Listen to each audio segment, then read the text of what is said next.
shadow of my childhood.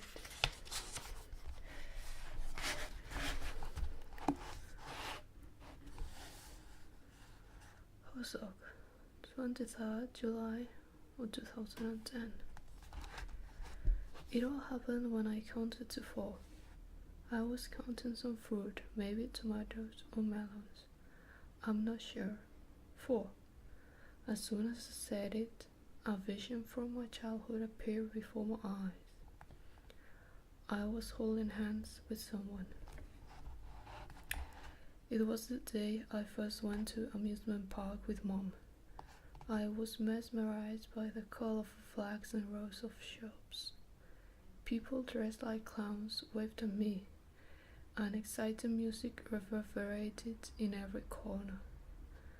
Mom stopped in front of a merry-go-round. White horses were going round and round under sparkling lights. I was about to ask, "Mom, are we here to ride this?" when someone called me 𝙽𝚘𝚜. I looked up. It was my teacher. My classmates were all looking at me with bewildering eyes. The vision from my childhood disappeared. My teacher urged me to continue, and I began counting again. 5, 6. Mom appeared before my eyes. Again, she looked exactly the same as a minute ago. Her face was shaded as she was standing in front of the light, and a breeze fanned her hair. Mom handed me a chocolate bar. "𝙽𝚘𝚜, close your eyes tight and don't open them until you count to 10. 7, 8, 9. I stopped there. My teacher made a gesture signaling to me to go on. Signaling. My classmates stared at me again. I opened my mouth, but no words came out. Mom's face blurred. It felt as if she would never come looking for me if I finished counting to 10. I fell to the ground.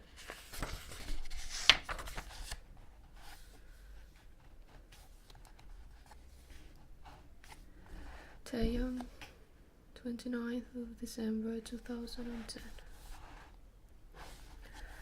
I flung off my shoes, hurled my bag on the floor, and ran into the room. Dad was really home. I had no time to think how long he'd been gone and where he was coming from. I just threw myself into his arms. It became all blurry from that point. I wasn't sure whether I smelled liquor on his breath first, heard him cursing first, or got slapped on my face first. I didn't know what was happening. His alcohol breath was repulsive and his breathing was hard. His eyes were bloodshot. He had a scruffy beard. A massive hand slapped my face. "What are you looking at?" He slapped me again. Dad grabbed me by my shoulders and picked me up. I was almost face to face with him, bloodshot eyes and a scruffy beard. He wasn't my dad. Well, he was, but he wasn't. My feet dangled in the air. I was so frightened that I couldn't even cry. The next moment, my head hit the wall hard and I crumpled to the floor. It felt as if my head had cracked. I could hardly see straight. It became pitch black. 𝙽𝚘𝚝, 6th of April 2011. I went out the front gate of the glass flower arboretum alone. The sky was cloudy and it was a little chilly, but I was feeling good. It was school picnic day, and as usual, my parents were too busy to make it. This brought me down, but I received high evaluation in the flower drawing contest, and my friends' mothers all told me. You're so mature and gentle. I thought I was pretty cool. Jimin, wait here. It'll be just a minute, my teacher said after the picnic was over and we got ready to leave the arboretum. I didn't wait. I knew I could find a way on my own. I held onto the straps on my backpack with both hands and took confident steps. Everyone seemed to be staring at me, so I kept my shoulders back. After walking for a while, it began to rain. My classmates and their mothers had all left, and no one paid attention to me. My legs hurt. I crouched under a tree. The rain began to pour down more and more heavily.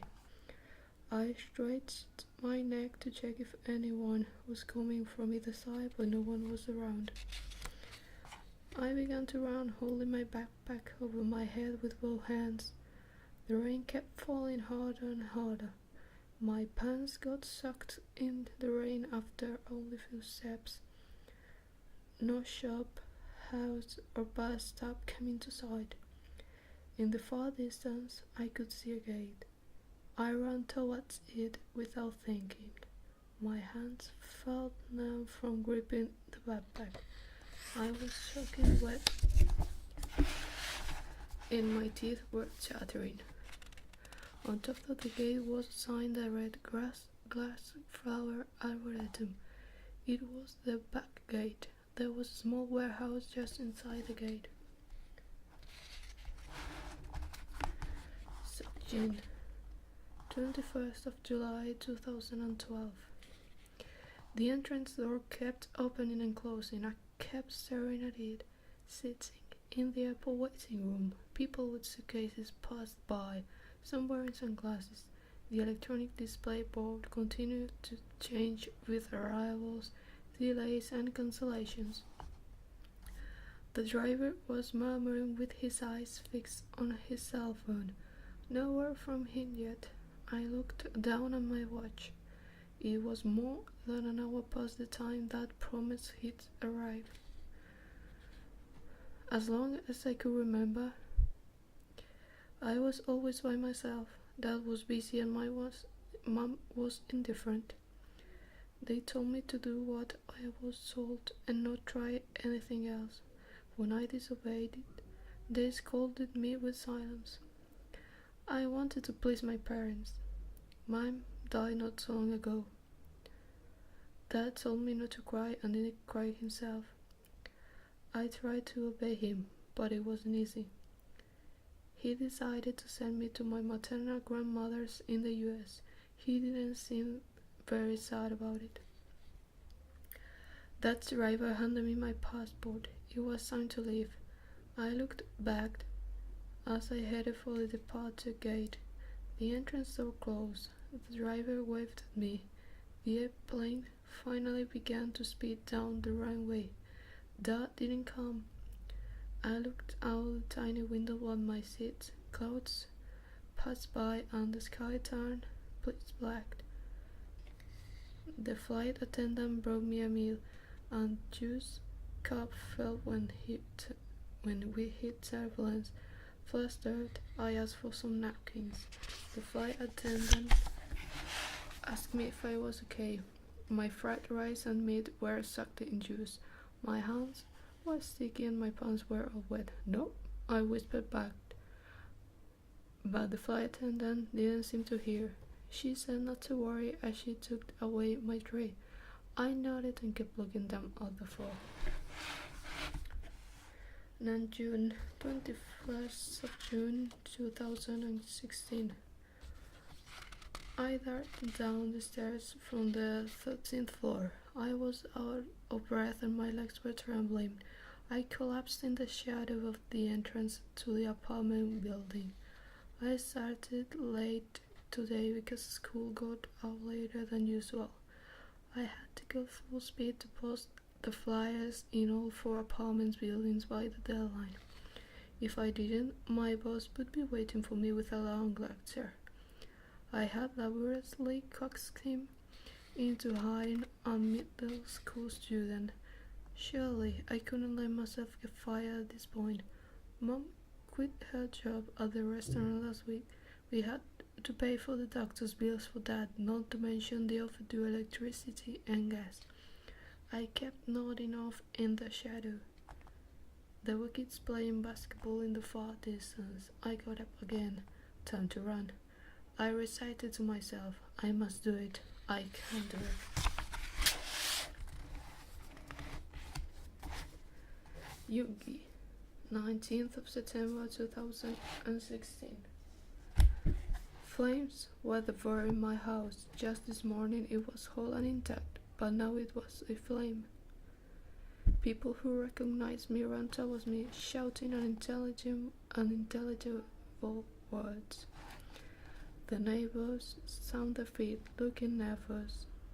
The fire truck couldn't get to my house because the accessway was blocked. I stood there frozen. It was the end of summer and first days of fall. The sky was blue and the air was crisp. I didn't know what to think, what to feel, or what to do. Suddenly I thought of Mom. At that very moment, my house collapsed with a thundering crash. It was completely enveloped in flames, or rather, it was a giant flame itself. The roof, pillars, walls, and my mom and my room tumbled down one by one as if they were made of sand. All I could do was gaze at them with vacant eyes. People watched past me. I heard them saying the fire truck finally got through. Someone grabbed me by the shoulder and asked urgently, "Is someone in there?" I just stared blankly at her. "Is your mom in there?" She shook me hard by the shoulder. "No, there is no one." I helped myself saying it. "What do you mean?" It was one of the ladies from the neighborhood. "What happened to your mom? Where is she?" "There is no one." I wasn't sure what I was saying. Someone barged past me. Jungkook, 11th of September 2017. I waited for 10 days, while the birthday card never came. I opened the bottom drawer and lifted out notebook to find 4 cards. Jungkook, happy birthday from Dad. I read these 5 words over and over again. It was winter, and I was 7 years old. The voices from the living room woke me up. My room was in the attic, and I could reach my parents' room by going down 5 stairs and opening the sliding door. I reached out to open the door and stopped. Although I was still young, I could sense from the heavy atmosphere seeping through the door that this wasn't a good time. Dad said that it was too difficult to go on and that the world was too heavy for him to bear. Mom didn't reply. She was probably crying silently or not moving at all. A long silence ensued. Dad said he'd be crushed if he went on living like this, and he should leave now. Mom vehemently protested, calling him the most irresponsible man. Then I heard my name.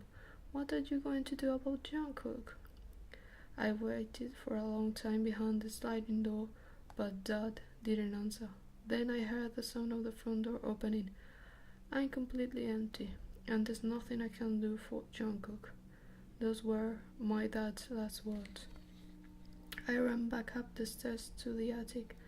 I moved my chair against the wall right under the window and stood on it. Dad was walking down the sloping road.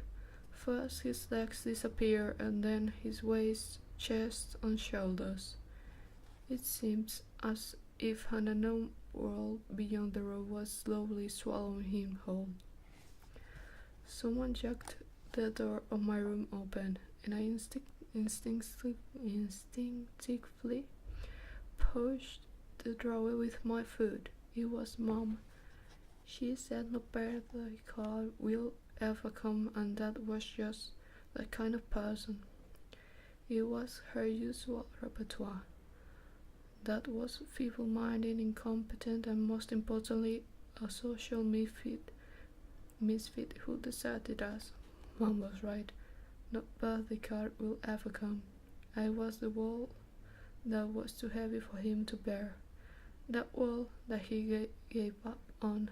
A child can never be the reason to endure it all. That was me.